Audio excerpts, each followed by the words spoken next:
utmost importance. Call AHW in Monticello or Clinton for the best in uptime maintenance. Parts and service are their specialties to keep your equipment running smoothly. Beat the rising interest rates with a no-interest deal today on a new John Deere compact utility tractor. Lots of models and sizes and various attachments to do all that work on your property. Call Monticello or Clinton AHW for a quote. Already thinking about fall and cooler temps? Come into AHW and get a bagger unit or a lawn sweeper ordered to help with those fall tasks. AHW in Monticello and Clinton. A sports injury takes the fun out of sports any time of year. Hi, I'm Paul Scarron, CEO of Warner Hospital and Health Services in Clinton. All of our PT folks are trained in lots of specialties, just like a bigger facility, to get you back in the game from a sports injury, or if you're in need of any other physical therapy your doctor prescribes. We offer quality, compassionate care close to home, so don't go out of town. Come see us at the Warner Hospital and Health Services Physical Therapy Department, and we'll get you back in the game. As a farmer-owned cooperative, Farm Credit Illinois understands every dollar counts. That's why we offer options and programs to make farm loans that pay you, according to loan officer Jessica Holting. By working with a cooperative like Farm Credit Illinois, there are several advantages that help our members reduce their costs. For example, we don't have traditional appraisal fees, loan origination charges, or UCC filings for the state of Illinois. By avoiding these fees, we can be the most beneficial choice for them.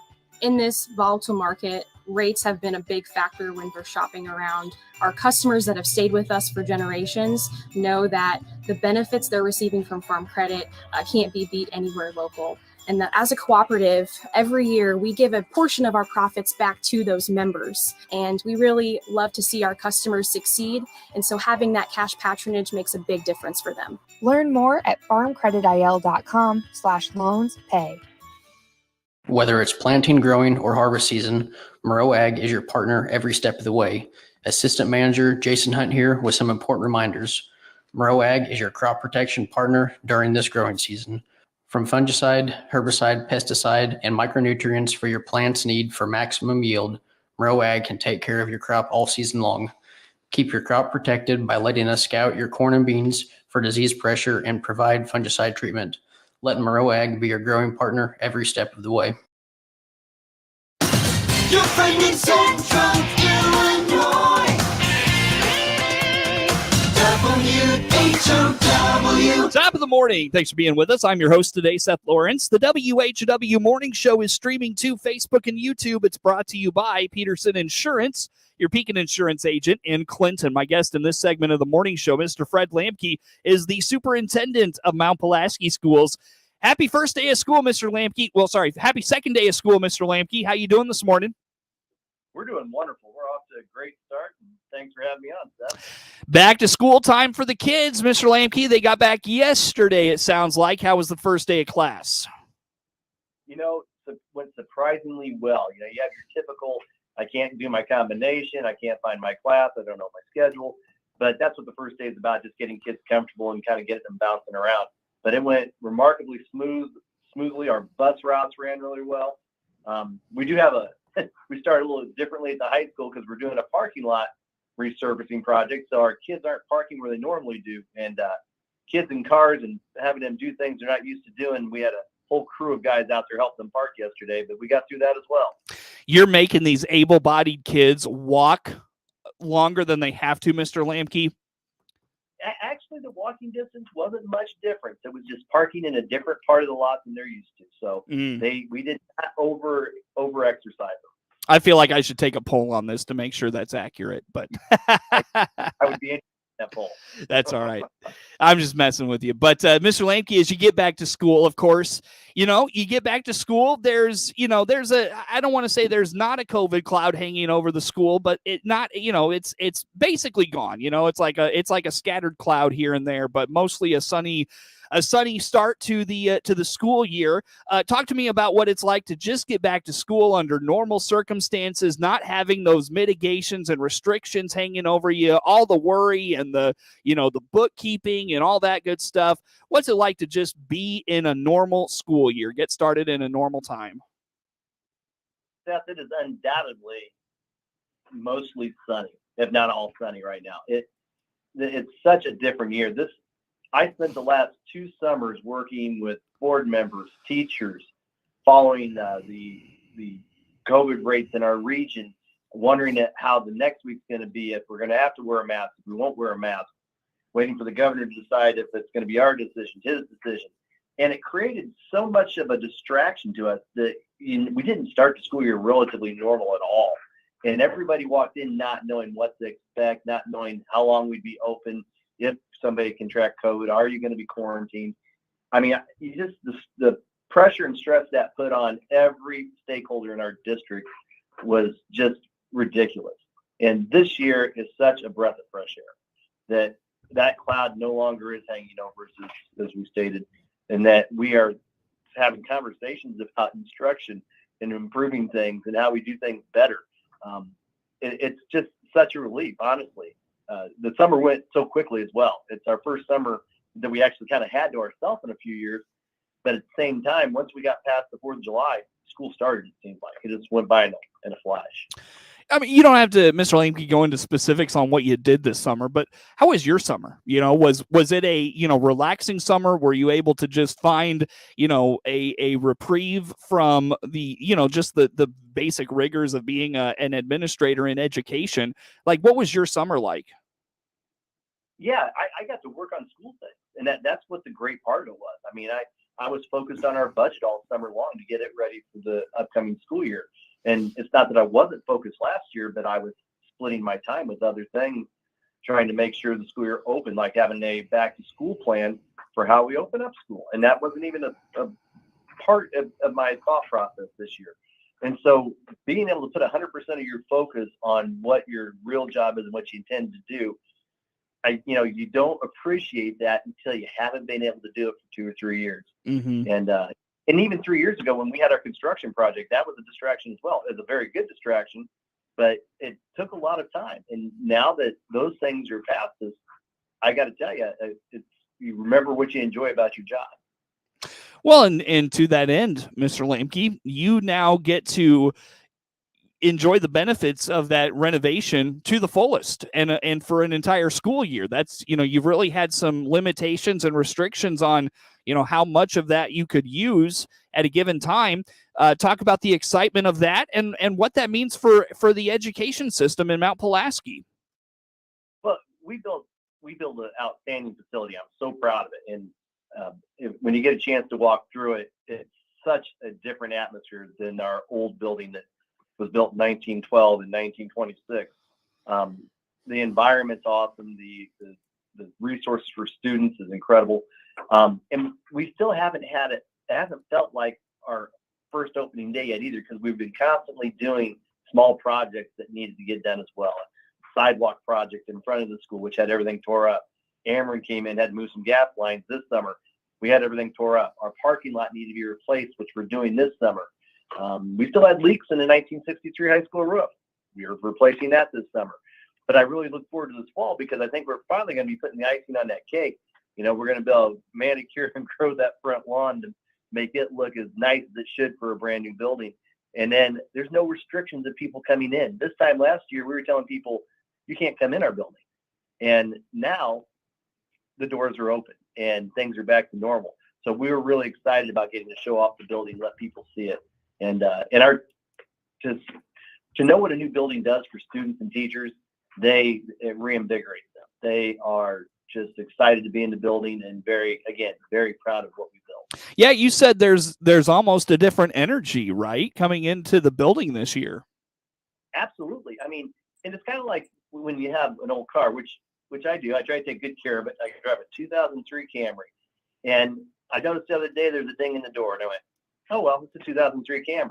But if that was a 2022 Camry, I'd be a little upset about that, and I'd be much more careful maybe where and I think new and old high school buildings are much the same. When it's an old high school building, will a kid carve his initials into the door? He might, because it's an old door and he doesn't care. But when it's a brand new building, you take some pride in it and you want to make sure it stays nice. And I think that is a feeling that really goes from our custodians and our teachers and administration, but all the way down to our students as well, that they want to maintain that facility. And they hear people talking about it, and they know they've got something really good that not every school has. You're gonna have to remind me, Mr. Lamkey, was there like what was the ins and outs of that project? Was it just strictly like expansion for more like hallway space and entry space? Were there classroom things that you did? You're gonna have to refresh my memory. So many schools have taken on projects the last several years. I need a refresher on what you folks did in Mount Pulaski. We had 4 different buildings, actually 5. We had a 1912, a 1926, a 1954, a 1963, and a 2006. And basically, we tore down everything prior to 1963. So in the 1963 portion was basically our gym area. And so we tore everything down in the same footprint. We rebuilt an entirely new high school. So from that perspective, it is brand spanking new. It's brand new. And the 63 building, we did some renovation to it. And what we're doing this year, more roofing projects. And next year, we're planning on doing some finishing renovations, redoing our science labs, working on our ag and industrial arts department, and renovating those things. So by the time we're said and done, the facelift has made this feel like a brand new construction from one end of the building to the other. Yeah. So what is in terms of the educational opportunities for kids, what does that mean? What are they going to get to fully take advantage of this year? Like, is there anything you're looking forward to on their behalf that they'll get to do this year? Maybe they haven't in the last couple of years since you've done this? Yeah, because we're really working on creating these collaborative, engaging classrooms with our students. And the pandemic had us keeping them 6 feet away. So these spaces that we created in this new construction, all the way from our learning center at the high school, which is the center of all our high school classrooms, or almost all of our high school classrooms, to the collaboration rooms that adjoin classrooms, we're going to start being able to utilize those at a capacity that we haven't the previous 2 years because we had to stay 6 foot away. So I think we're going to get another fresh new look at our building. We also have a distance learning lab that we put in that we're hoping that we can utilize more this year to allow us to work with other school districts and other educational institutions to bring things to our students' classroom. So there's lots of opportunity. I think we're finally going to get to fully utilize that new construction. Mr. Lamkey, anything in terms of that facility that we haven't touched on? Start of school we haven't mentioned you want to put out there for us this morning? No, I just asking our community to have patience. We tried getting these construction projects done beginning of summer, but as it works out, they didn't get started. The contractors didn't until the last week of July. So we're hoping by shortly after Labor Day that we're going to be up and running, new parking lots, everything's easy, no redirecting, and you get a full taste of what Mount Pulaski High School, the new Mount Pulaski High School, really is. Let's take a break here, my friend. Come back with some more. Fred Lamkey, Superintendent of Mount Pulaski Schools, is my guest on the phone, streaming to Facebook and YouTube, brought to you by Peterson Insurance, your Pekin Insurance agent in Clinton. More to come on The Morning Show.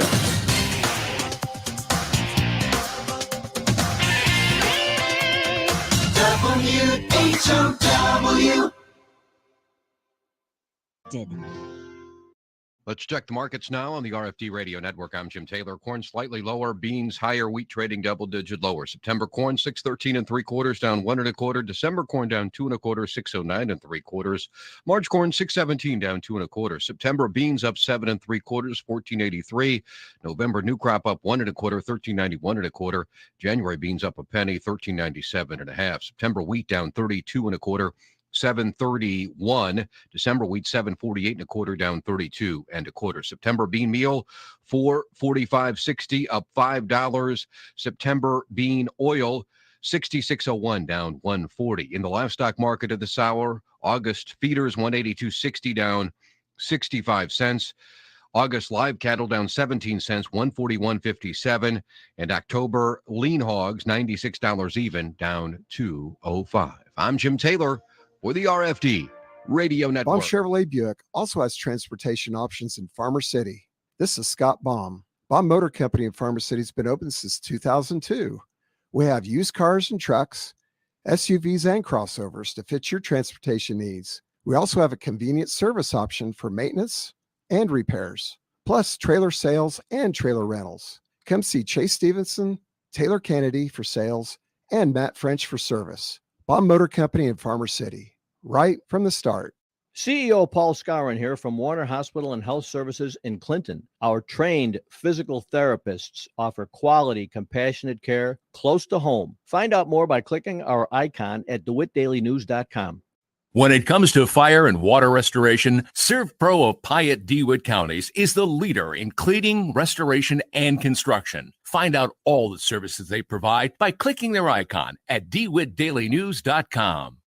At Central Illinois Outdoors with me, Jared White, we want you to be a part of the program as well via the Archer's Alley Catch of the Week. Each week, we'll select one of your pictures submitted at centralillinoisoutdoors.com and invite you to tell your story of the great outdoors. We're looking for your kid's first catch or even your first big buck. There's a simple, easy form you can fill out on your phone or computer at centralillinoisoutdoors.com. Send us your story, send us your pic. centralillinoisoutdoors.com and the Catch of the Week, brought to you by Archer's Alley, North 22nd Street in Decatur.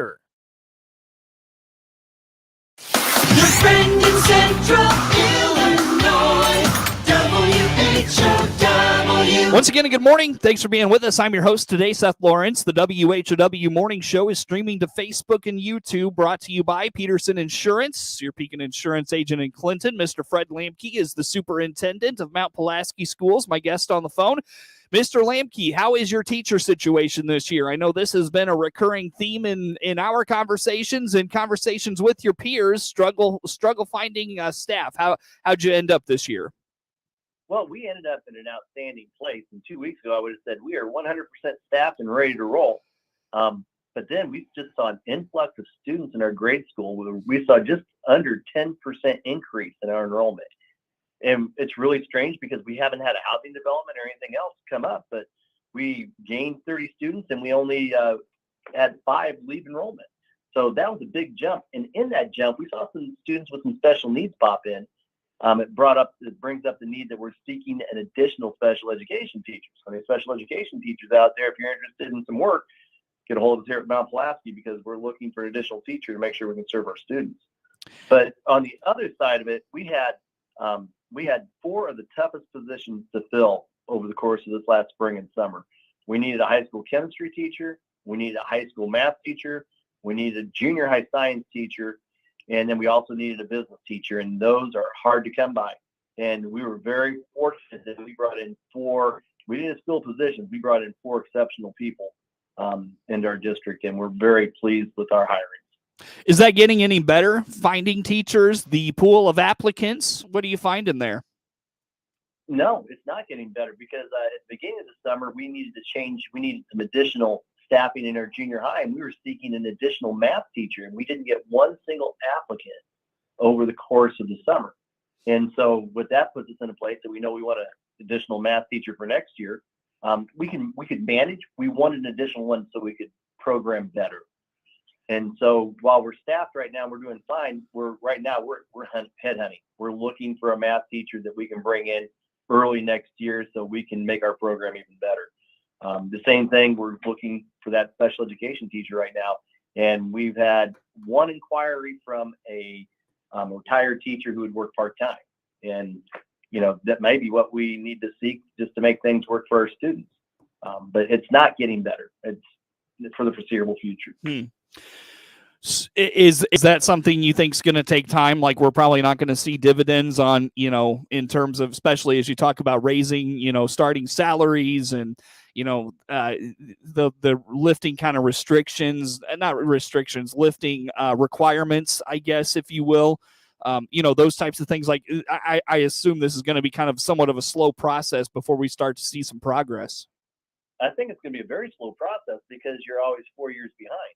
Our problem is the number of students going into college to become teachers.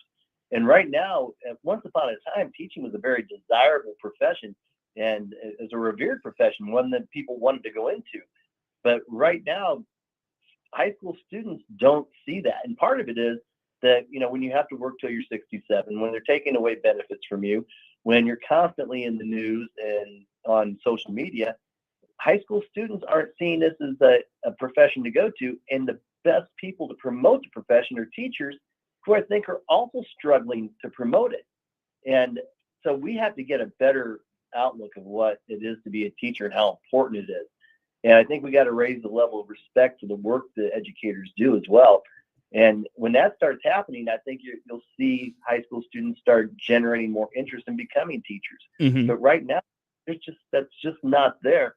And so I think we're always waiting 4 years, until that group of high school students decide, I want to become teachers.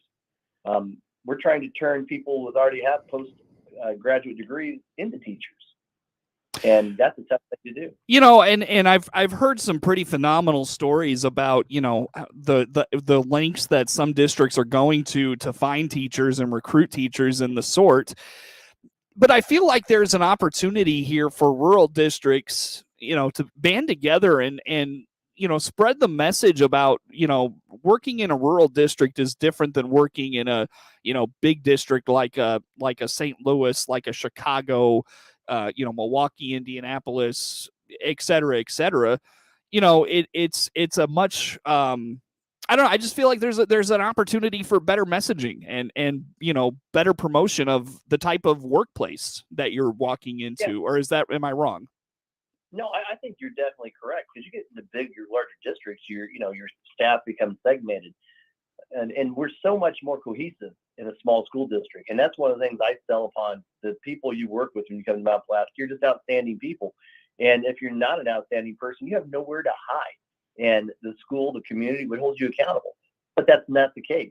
We have good people serving our students, and for the most part, when we're losing people, they're retiring. They're not leaving our district to go somewhere else. And I think that states something about us as well, that when you come to Mount Pulaski, you stay at Mount Pulaski. But you're right. I think it is that small town feel. It's the knowing your neighbors, knowing the brothers and the sisters, the kids coming through, knowing the families. It's just great relationships. And we know education's all about relationships. Mr. Lamkey, I've got about a minute with you. You're getting back to school this week. What are you looking forward to most about the upcoming school year? Again, just seeing some, especially like when you think about our students who came in as kindergartners 3 years ago, or our high school seniors who were freshmen 3 years ago, that they get to experience school as school's supposed to be. And just seeing the enjoyment and the normal activities, seeing fans come in our building, not arguing where they have to wear a mask or want to wear a mask. I'm just looking forward to things being normal. And quite honestly, we're putting as little on the plate of our teachers right now as we possibly can, so they can just kind of enjoy the moment, enjoy the year, and just get back to normal. That's what I'm looking for. Yeah, quickly, what are some traditions coming back that maybe you wouldn't have had the last few years? Well, I think we've tried to maintain our traditions as much as we could, but just taking the handcuffs off them, where we're not so worried about how many people are in our building for parent-teacher conferences or an open house. We're not worried about where people are sitting or if they have a mask on when they come to a basketball game or a music concert. And I think it's that part of it that we're getting back to the normal way we do our tradition. We were fortunate that we didn't have to cut too much away from our community during the pandemic. We were small enough we could do that. But the thing that we had to do was restrict, and we're not restricting anymore. And Sure. I think that's probably the takeaway. Mr. Lamkey, always good to talk to you, sir. Thanks for making time for us. Fred Lamkey, Superintendent of Mount Pulaski Schools, my guest on the phone. Network News on the way.